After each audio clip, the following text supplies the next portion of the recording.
Anga folini wale nyumando meka nyeshi au Mali kono ani Mali koka ni kumemba soro au munu sigile do ka nyemada jabaranu fe wala sa famia bisoro au fe TV Cherifla bamananga kuna foni na wala limena ko yemunu na Mali kuna fonu na nye akuma selenye Jakulumi sigilendo senga ngaseka kuma nyokonya noya jamana doni nyokonche alini sigma kafara jamana ministry soka minga bara nyeshine do demse ngwa kunye nyina boli kama ka beni sibrit meni Novembre kalo kleta krengere ala maiva palasi salle de conférence ko nala uyi kenado sigiye kenemi talike jamana ministry nyema ani furbatonga kuma nyokonya la krengere ala ademsen la ko mabiseka fo ni woni kala la dala bara do anga jamana ministry nyema bulo kasi demsen jekulu yorola muso jekulu ani sigida nyema u kaseka masala o hamina koka ni zena sigi bolla femununga o dobe talike jamana kalango la demse unga donta kawrali ko katasi accord de paiement Mamadou Ben Sirif Soumano alibna wala likanye Mali ministri nyamao ko tegeno blagara bengan sebe muna Algérie kulu marama fentigu ni jamana nyamao che oye Mali basigi ni ben nyini sirade o korote ko bengan tegeno blala ko ye ben re ni basigi ako anga jamana amago be joli kurade la o joli infana beke jamana demberi fe ben ni basigi kono benga faga kono ako ale mu ministri nyamae aka gouvernement lamelike gouvernement do avec a barage benga faga kono togola togo mbato maldew mi nyogon lambe ka koto nyogon tala ako jamana kutigi sigi kalata munkera samba flantan shegi ako malidew nga wulika jago kara sababu ye ka anga jamana jatimne baga chamanta to akono minu me Mali kono ani Mali koka ka sabu ke olu tunkelenu ka anga jamana bla yorom na lakana balia nasiraka malidew nga wulika joyo galuntigiya olu bulu kalata kera ni malidem bega chesri wa okanga ke kuna woloye malidem bema marake to kunga ministri me nyema ya iraka fo yere ma shushu kumateble kalata bana barat mari sira bara o munu bolo daleno jamana nyemo fe ko wali ali khalifa alela o de barabe sena mi ye demaya ta fae ministri nyama sumeli ya iraka fo akli jagobo obekake uko tromoyon muma ko allocation d'allaitement aux femmes tromoyon do ka ke deme ka nyeshi ambalaka uma nu ye bangeke de on de tromoyon mbe joye wala sa o mumbe sena ko nyeshi de uma de bange o bange no o tromoyon mbe jo faka la roma o kono jamana nyama o bulo musolaka o fana ka bo o numa mi ye sarakoy ako yelema bina do lempo saratugola lempo munu be tike ka bo sarala ako akli jagabo fana be sena togo muna muso barakelaw fana ka lempo ko be se ka jatemna u ka saraka joli munu ka ngake ministri nyama iraka fo barabolo dalen do be sena mu musaka biti jo sefa wari miliari ba sabala o de bina do yoro jotaw dafe sobola siraw bola pon bola Mali silamedine nyama u ka faranyo ka jekuluba groupement des leaders spirituels musulmans du Mali mau kabeni kari timene Novembre kalo kileta ani keleye uye uka la dala sigido boloda uka nyama bafi noye alislamia demeto ansaru kunglenai aseye de Sherifu Usman Malane Haidara amba wala donia kafo sigin kumbe talike femina ode kaseka dagundo soro nyina mauludula kabeni sambafla ani tani shigi luti siribe aleka soro lundo nga musafomba alebna wala likanye Lada do kabini samba fla anitani fla Mali silamadina nyama ka fara nyonga jakuluba groupement des leaders spirituels musulmans du Mali na ma nyema ye asaya da Sherifu Usman Malane Haidara ye silamaya demeto ansaru nyajo yoro ubi fara nyonga ka angundigi Muhammadu nema ni kisibe aye ka bangeni nyanamaya o bangeni be nyanamaya ni dakundo de ye mimbita groupement des leaders spirituels musulmans du Mali fe wala lika ke oka la selu bela jelela wayuli kene bauka la jen kunyo de ye bi bangoni jangine bugula anga bisigi kumbe groupement nga sigi mbe delika ke kalo no ya anga kalo réunion yi sigi kumbe okan alhamdulillah sigi mingera bi o considérani mauludu kalo joli donc agina karamogo fe o ka essayer ka thème do choisi jona yala sa wajulu munu minake an karamogo fe wajulu nu bega ke thème killing kan pour que kumaw ka kɛ kuma kelen ye hakilinaw ka kɛ hakilina kelen ye donc hakilila thème fila olu choisira an ka ɲɛmɔgɔ fɛ n'o ye Aseyid Sherifu Usman Malane Haidara ye comme san o san thème mana choisi a bɛna yira ale de la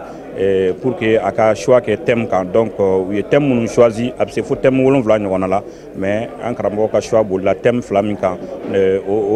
thème min kan o bɛnna thème fila ma inshallah hakilila olu de bɛna dilan k'u labɛn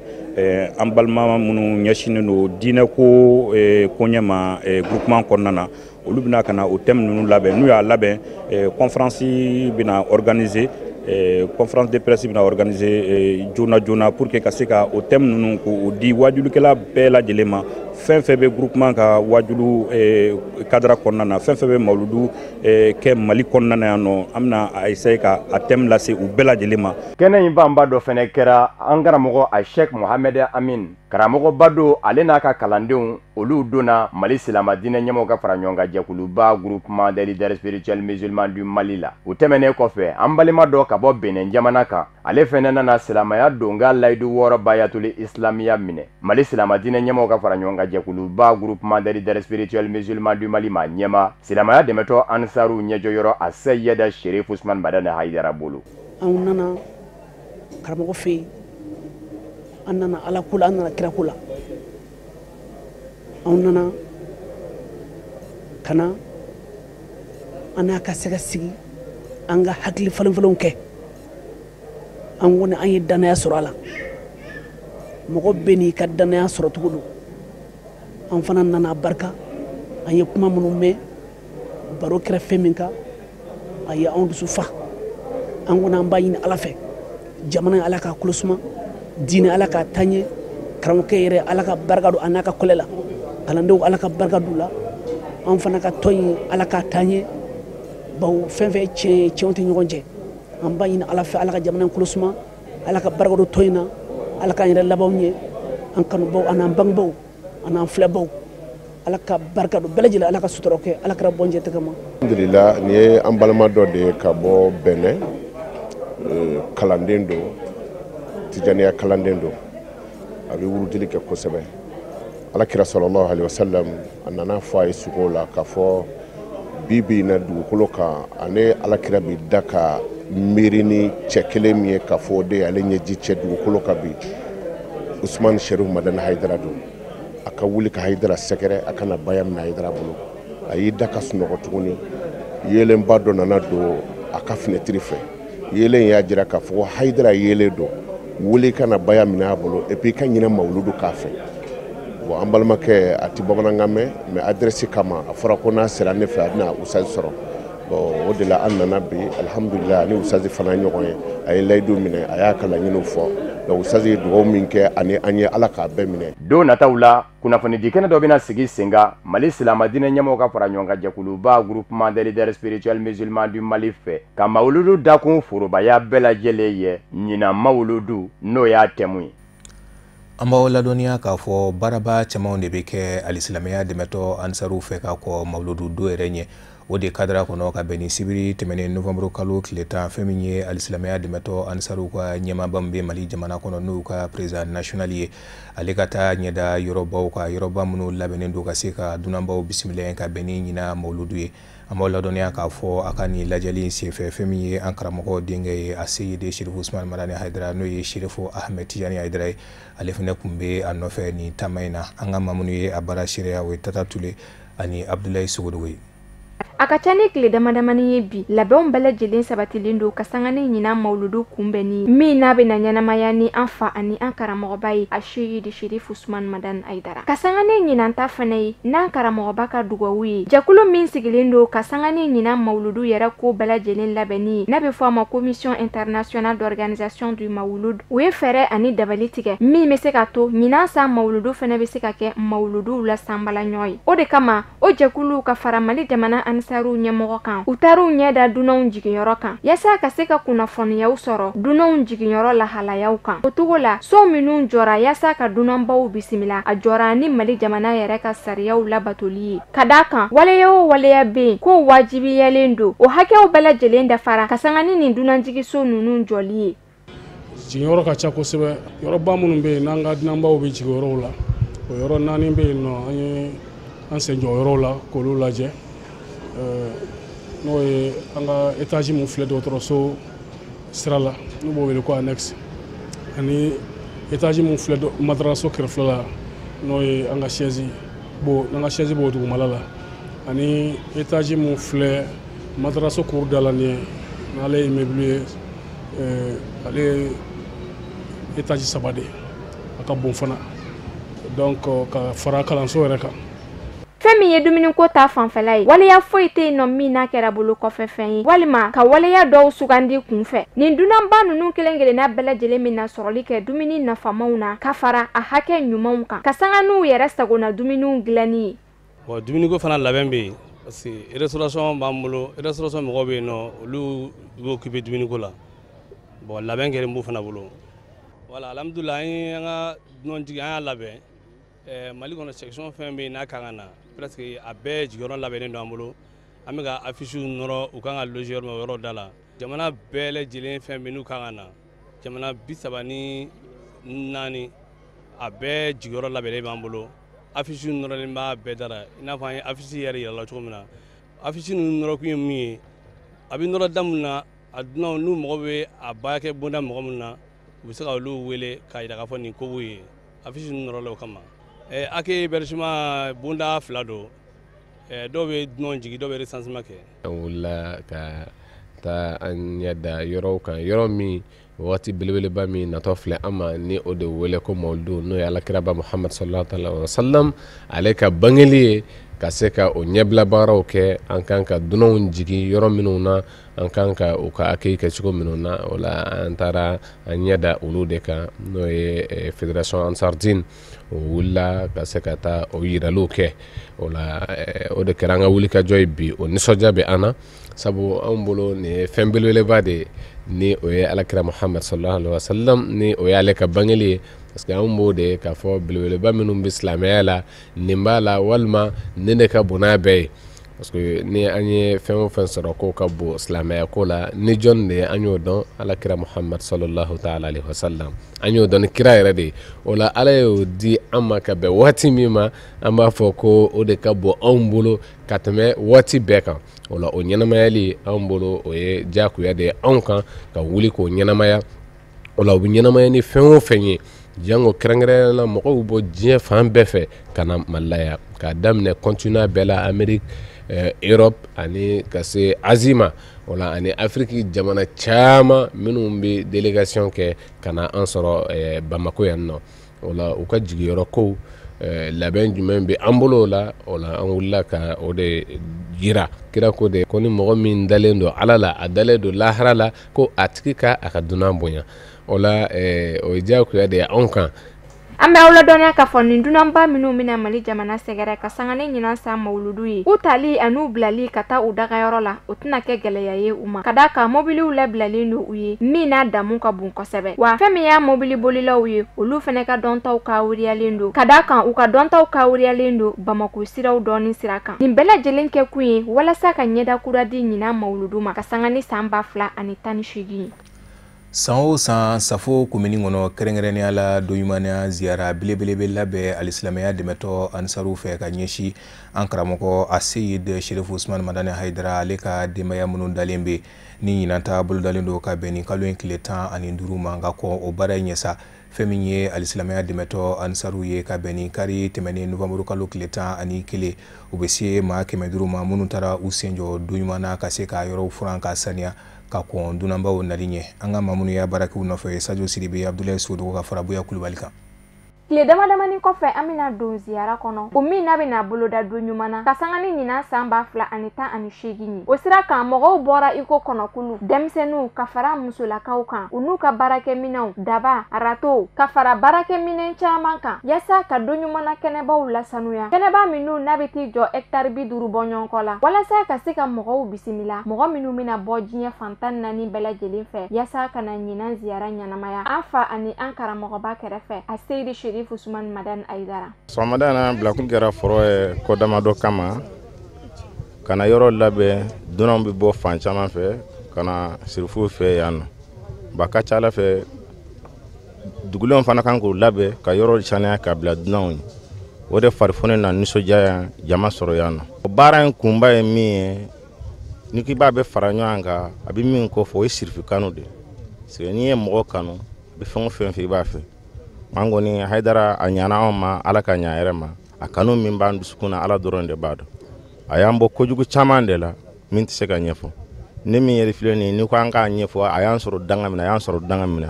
ne yɛrɛ kun ye don kɛlɛkɛla waane de bon a ye file fɛ an dusukun na an y'o don bila ka tila ka yɛlɛma ka kɛ ansari foro kɔni bonya a bɛ taa hectare 50 la foro hectare 30 la. Cɛw ani muso minnu bɔra Bamako faba kɔnɔ u fari fɔnnen kun don ni ziyara kɛnɛ labarali la ni u ka se fitinin ye min n'a kɛra ala kama baara kɔnɔ. Dakuruɲaba kelen dɔɔni i b'a bila a kɔnɔ a ka ca maa 400 minnu bɛ yan nɔ sisan cɛ n'a muso la. Bon o yɛrɛ baara tilelen do 2 ye baaraba de b'an bolo Bangawɔni na dɔw yɛrɛ jɔla olu bɛ ka baara kɛ olu taara baara bɛ yan nɔ mais olu jɔla ka baara kɛ dɔw bɛ yan nɔ. Sotarama min bɛ a ka ca sotarama 20 ye. Bon n'i ye moto ninnu jate minɛ essence min bɛ k'a la ni k'i b'a yɛrɛ jate minɛ kɔni a dɔgɔyalenba kɔni o ye miliyɔn 2 ye. Bi baara kɔni fanba ye Bamakɔ n'a lamini de n'i ko Bamakɔ sisan i b'a sɔrɔ comité 200 ni ko bɛ a bɛɛ bɛ jate Bamakɔ de. Bon minnu bɛ ba kɔfɛ an ye olu bila olu ka 26 mars baara bon minnu bɛ ba ɲɛfɛ olu bɛna ka na yan baara kɛ n bɛ ala deli ala ni sirifu ye ya rabi sirifu ala kun mɛn ye. An bɛ aw ladɔnniya k'a fɔ ɲinan ziyara don ɲuman na a bilalen don ka novembre kalo tile 15 ma kɔnɔ kɛrɛnkɛrɛnnenya la alamisa nata o min bɛna kɛ Cherifla duba kɔnɔ don ɲuman na an bɛ ala de deli ala ka ziyara ɲuman tɛmɛ hɛrɛ la. Halisa an bɛ to don ɲuman na kɔnɔ kɛrɛnkɛrɛnnenya la cakɛda mun sigilen don ka se ka ziyara labɛn u k'a ma ko commission d'organisation ale ma ɲɛma n'o ye à présent ale fana ye ladilikan dɔ kɛ ka bɛn ni ɲinan ziyara mun bɛna boloda ka bɛn ni kalo in tile 15 ye an ka jɛ ka ɲɛmada a ka sɔrɔlenw fɛ. An bɛ ala tanu ka ala barikada jama bɔra mais n'i ye ko in yɛrɛ sinsin sababu lajɛ anw bɛ ko ninnu labɛn mais n'a sera nin yɔrɔ ninnu ma i b'a sɔrɔ an bɛ kɛ commission internationale de i b'a sɔrɔ anw bɛ labɛn mun kɛ a ma se tutigɛ ninnu ni fɛngɛ minnu ma anw ni Bamakɔ section de bɛ jɛ k'o kɛ sisan comité min b'a kɔnɔ a bɛ taa fo 200 ni kɔrɔ bi dumuniko ta fanfɛla n y'o de f'i ye kuma daminɛ na fɛn bɛɛ ye fi sabililayi de parce que ni maa 100 filɛ nin ye dɔrɔmɛ 1 ma da si ma bɛɛ de y'i ka isaze k'i ka mobili kɔnɔ ka tila k'i ka sotarama louer i yɛrɛ b'i ka kini tobi i b'i na kɛ ala kama i tanu taara i foyi taara mardi mɔgɔ organisation bɛɛ bɛna baara daminɛ yan mardi donc mardi ni bɛɛ nana mardi wula fɛ événement ba dɔ bolo dalen b'an bolo yan mardi wula fɛ an k'an k'o waleya bon mercredi o bɛ kɛ baaraw bɛɛ ka sièges sigi ka sigiyɔrɔw labɛn ka bâches monter ka mɔgɔw siyɔrɔw labɛn dunan minnu kan ka na olu kan ka taa faamu dunan minnu kan ka jigin yɔrɔ min na an bɛna olu bɛɛ labɛn mercredi bon jeudi o ye dugawu ye sɔgɔmada ka taa 7h la ka taa bila 10h la o ye bisimilali ye donc 10h ka taa bila 13h la o bɛ kɛ wajulu ye bon 13h kɔfɛ an bɛ kuranɛ kalan kɛ ka taa se 15h ma 15h an bɛna dugawu kalan donc kuma laban bɛ di karamɔgɔw ma mɔgɔw bɛ labila donc an bɛ mun fɔ kuma laban na mɔgɔw natɔ don ɲuman na yan tiɲɛ yɛrɛ la sira ma ban poussière baara mɔgɔw ka sabali u ka taa dɔɔni dɔɔni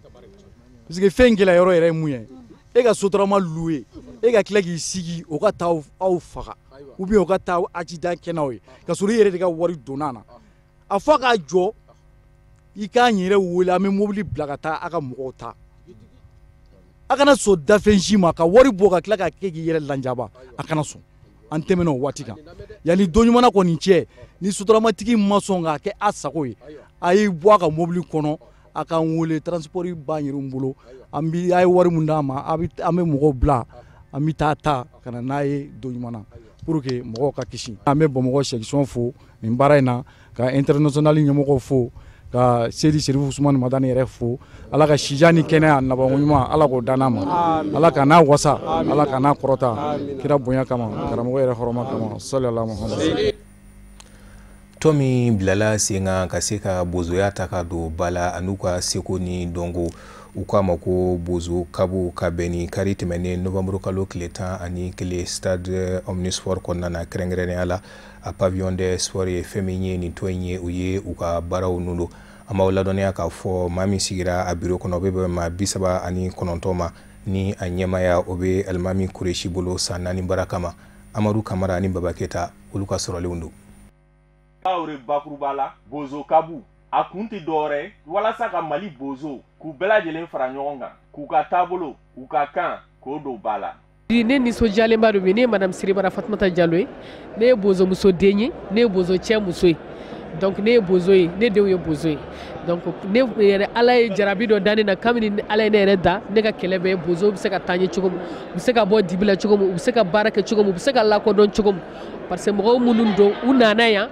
u bɔra ji kɔnɔ u nana duguba kɔnɔ u tɛ foyi dɔn ji kɔnɔna kɔ gɛlɛya de y'a to n'u nana ji kɔnɔ duguba kɔnɔ ni nin kɛra bi vraiment a ka d'anw ye parce que an ka kan a bɛ kisi an ka dɔn seko ni dɔnni an ka denmisɛnninw bɛ n'a dɔn surtout denmisɛnninw minnu bɛ duguba kɔnɔ parce que an ka bi den dɔw bɛ yan nɔ hali ni ye jɛgɛ yir'u la se ka jɛgɛ dɔw tɔgɔ f'i ye donc o tɛ se ka bɛn bosoya la. a ɲini Hayidara Cherif Usman Madani Hayidara a ka foli bi yan a ka denbaya ka foli bi yan a n'a jɛɲɔgɔn minnu bɛ baara la kɔsa bi na u ka foli bi yan a k'a dɔn k'a fɔ mɔgɔ min bɛ Cherif Usman représenté k'a sigi fauteuil kan ala min ye fauteuil min di Hayidara ma a ka gɛlɛ maa wɛrɛ k'o place ta mais a kɔrɔ de ye ne ye a ka kan n ka kuma place la n b'a ɲini aw fɛ bozo olu minnu y'u ka tɔn sigi k'a dɔn olu ta dilan'u ta ɲɛ il n'est jamais trop tard a kɛbaliya o de kun ka gɛlɛn mais i komi a kɛra ka ban o tɛ foyi ye ka dugawu kɛ tɔn in ye n'o ye bozo kaamu ye dugawu de kan ka kɛ ka barika da k'u ye u sera ka fara ɲɔgɔn kan k'u bi tɔn dilan bozo kan a bɛ se ka yiriwa cogo min bozow ka baara a bɛ se ka yiriwa cogo min ani ka culture o fɛn ye fɛn belebeleba ye. nin ko la bɛnbagaw ka fɔ la n'an m'an janto bozoya bozokan o bɛna tunu Mali kɔnɔ jateminɛ la bozoya ye kɛwale ko to ɲɔgɔn ta la bunahadamadenya sabatiliko ɲuman yɛrɛ dɔn ka don da kelen fɛ ka bɔ da kelen fɛ ani ladiriya. caman bɛ k'a faamu k'a fɔ don waati dɔ sera k'a fɔ sisan kɔni an bozo n'an sɔmɔnɔw an bɛ ka fara ɲɔgɔn kan sisan kɔni an ka se ka jɛkulu dɔ sigi jɛkulu min bɛ se ka an ka kan a b'a lakana k'a yiriwa jɛkulu min n'u bɛ se ka an ka danbew a b'o fana lakana k'a yiriwa jɛkulu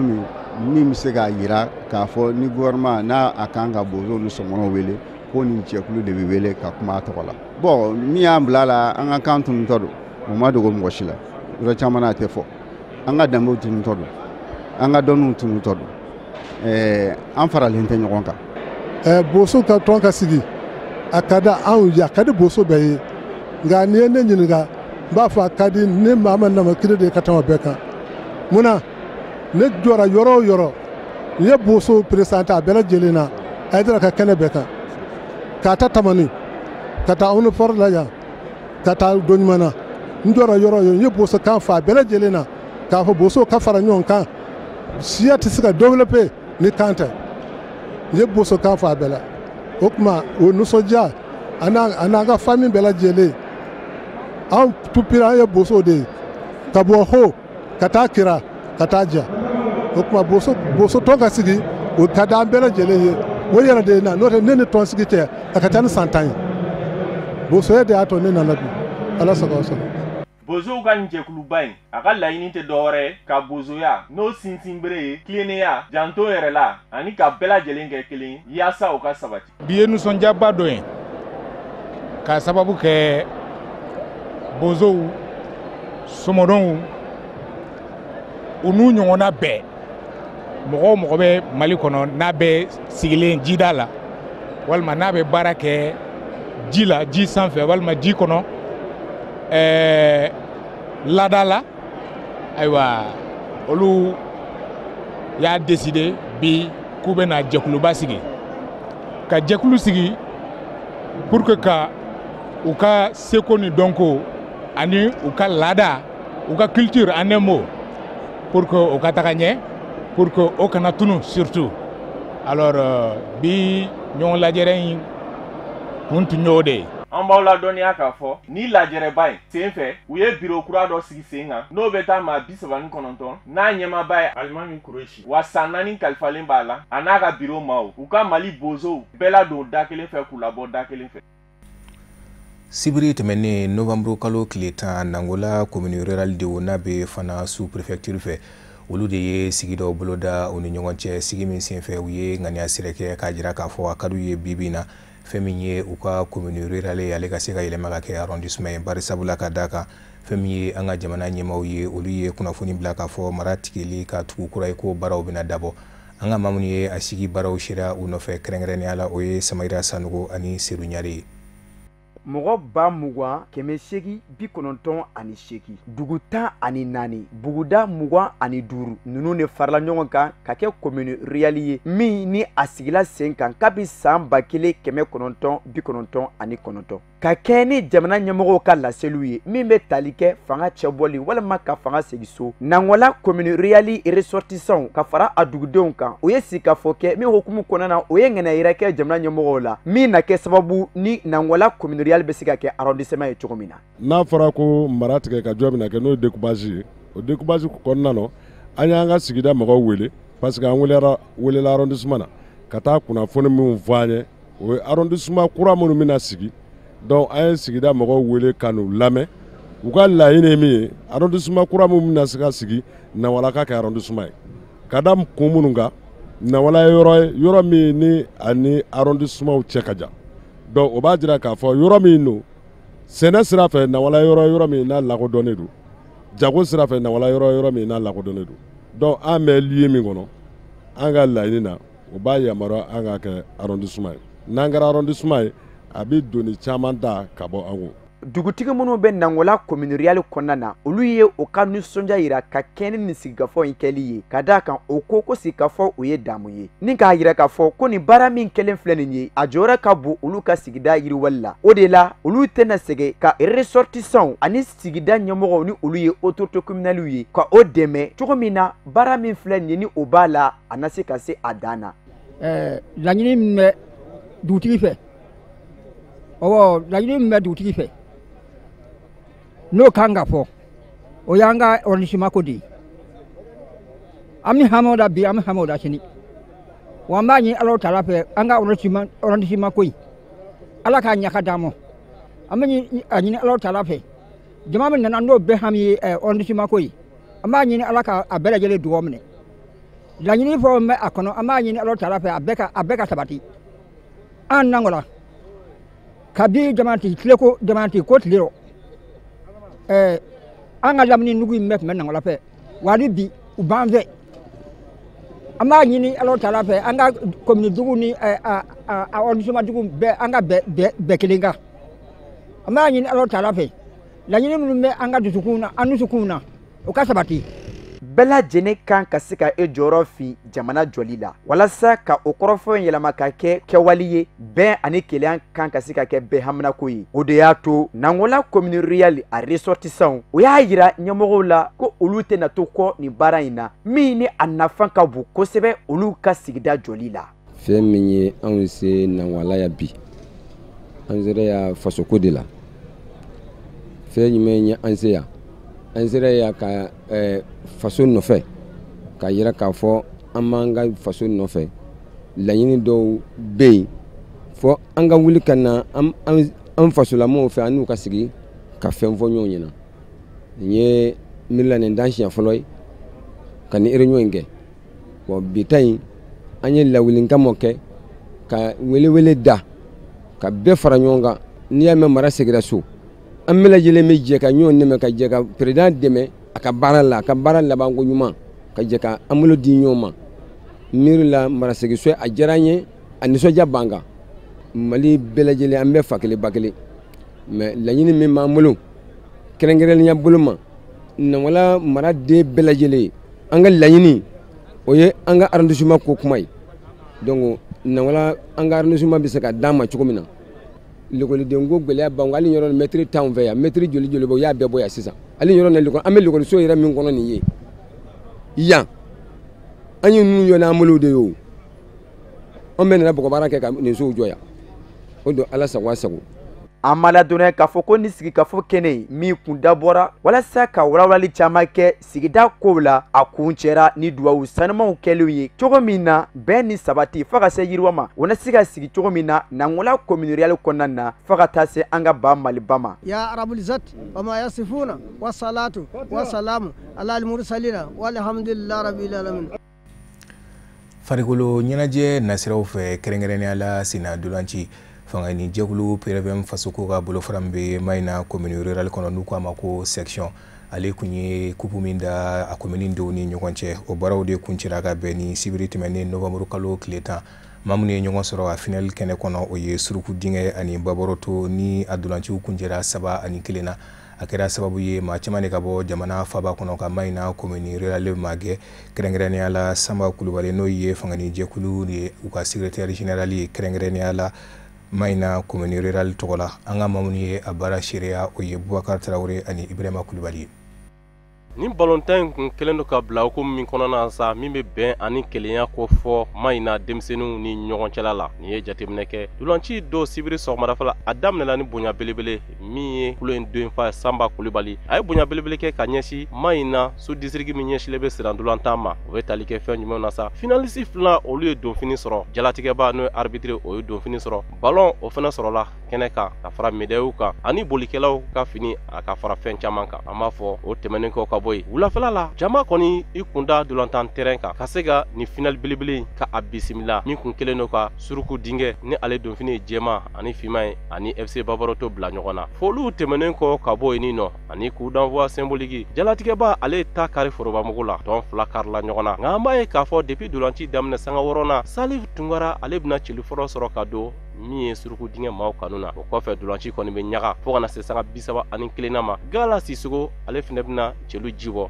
sɛgɛnnafiɲɛbɔ o bɛ bila o ka 1-1 sɛgɛnnafiɲɛbɔ kɔnɔna na sa parti PRVM fasoko maaw olu kɔni ye bonya masegi kɛ kɛrɛnkɛrɛnnen la ekɔliso damadɔ minnu bɛ Mayina kɔnɔna na ka fara maaba minnu fɛnɛ kobaw caman kɛ Mayina dugu kɔnɔna na farikolo ɲɛnajɛ nasira la dolanci kɔmasegi filanan daminɛlen an b'a ye k'a fɔ suruku dingɛ ekipu olu kɔni bɛna dɔ fara u ka wulikajɔ fanga kan k'u bɛna se b'a sɔrɔ 7-1 dolanci kɔni bɛ bila o kan. Vraiment mon frère ne content parce que ali indoroma vraiment ne se wara voilà ne be min fo jeunesse ɲɛna halisa u k'u bolo di ɲɔgɔn ma ni ye ko daminɛ de farikolo ɲɛnajɛ de don halisa ni ye ko daminɛ de ko tɔw bɛ kɔfɛ ni ala ni kira sɔnna ma halisa an bɛ dugu ɲɛtaga de ɲinina ni ala ni kira sɔnna ma ni y'a daminɛlen de ye. La ne content na ne se wara parce que ballontan in vraiment organisera ka ɲɛ an bɛ dugawu kɛ ala ka siɲɛ wɛrɛ fana ta yira an na. Jalen do sani ka kuma daminɛ an ka président national fo ne Mamadu Siribe parce que ale de y'an délégué k'an bila ka na nɔ na occupation dɔ b'a la a yɛrɛ kun kan ka se kɛnɛ kan yan comme ne de ye président de la jeunesse ye PRVM fasoko kɔnɔna na donc an nisɔndiyalen do an nana an ɲɛ b'a la fɛn évolué la cogo min na vraiment a y'an nisɔndiya kosɛbɛ jama bɔra fɛn organisation ɲana bon vraiment a y'a yira an na k'a fɔ sama bɛ cogo min na Bafila bɛ yan vraiment o de diyara an ye kosɛbɛ ale min ye fɛn yɛrɛ initiateur an b'a fo kosɛbɛ vraiment. Ne ye jama mun ye bi ne nisɔndiyara n bɛ se k'a fɔ Bafilo bɛ cercle ka fierté de Samba Kulubali ye parce que ni mɔgɔ min bɛ se ka nin hakilila in ta ka ɲɛsin jamana ma donc o ye fɛnba de ye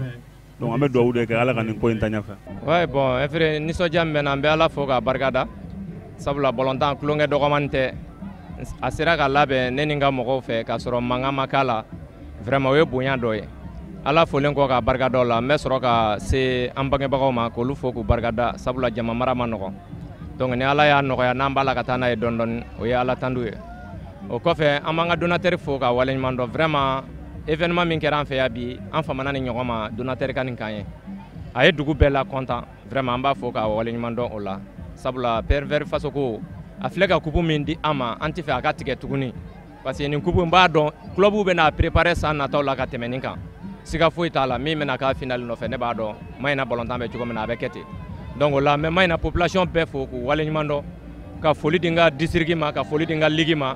Nisɔndiya min bɛ na komi bɛɛ y'a ye cogoya min na an nisɔndiyalen don parce que an ye tournoi nin organiser kalo kelen kɔnɔna na man kɛ foyi ma adamadenw sɔrɔ donc an hakili la o ye nisɔndiyaba ye mais an ye min fɛnɛ ye min ye an dabali ban o de ye jama bɔra mais ballontan kɛra k'a sɔrɔ mɔgɔ ma bana mɔgɔ ma kɛlɛ kɛ bɛɛ ɲuman nana bɛɛ ɲuman seginna an y'a ye k'a fɔ balontan kun bɛ équipe fila min ni ɲɔgɔn cɛ n'o ye Surugu Dinga ani Babaro to Surugu Dinga gagnera Babaro to kan mais an y'a ye k'a fɔ Mayina de gagnera donc an nisɔndiyara an bɛ sous-district fo olu mun sera ka nin tournoi nin organiser an b'an jɛɲɔgɔn bɛɛ fo fɛn fɛn bɔra Bamako ka na an ka candidat de filɛ na an kɛrɛfɛ minnu fɛnɛ kun ye candidat ye élection min filɛ ka repousser nka u ye Mayina bila politique sanfɛ an bɛ fɛ don n'a nataw la Mayina ka marcher o sira de kan